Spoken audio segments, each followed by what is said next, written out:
The mayhem at the Mandalay Bay ended only when Stephen Paddock killed himself just before the police breached the door of his hotel room. We have actually sound of that happening. Here it is.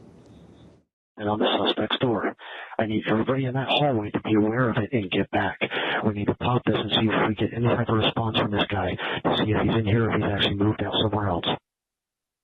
Copy. All units on the 32nd floor. SWAT has explosive breach. Everyone in the hallway needs to move back. All units move back.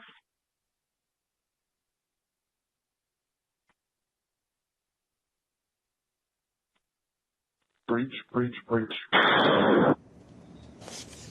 There it is. One of the things that jumped out at everyone who listened to the audio of this attack last night was that it sounded like automatic weapons fire, which is unusual in this country. What exactly was this man wielding when he killed so many? Dr. Michael Bodden is a forensic pathologist and expert on bullet trajectories. Chris Goralnik is a former Marine and active shooter expert, and they both join us tonight. Chris, first to you.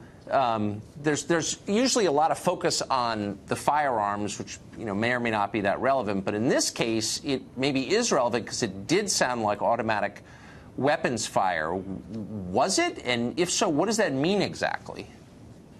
Well, you can tell by the rate of fire. And good evening, Tucker. I'm sorry to be with you tonight for this reason, but the rate of fire is what we call cyclic rate, which is it's firing as fast as the gun's capable of firing. Yes. And to get it to do that is either it's a functionally automatic weapon from a manufacturer, which means while you hold down the trigger, it will continue to fire until it runs out of ammunition, or as you feed it, or it's a semi-automatic, and as fast as you can pull the trigger, rounds will go out. This seems to be a fully automatic sound from the background, whether it's 223 or 308 rounds, and we know from the undersheriff that he did confirm those rounds were found in those rifles. However, you can make these kits and you can get them and convert them on your own. So it's not too far off per se, but the deterrent to do it is horrible. The ATF has got a very strong hold on this. Oh, yeah, and you these can't firearms, do that. Right. But what levels? The misnomer is they are legal if you purchase them with a stamp. Right. No, I know that, but what I don't understand is how hard is it? My understanding was you had to be a relatively talented gunsmith to do that, but you don't? No, sir.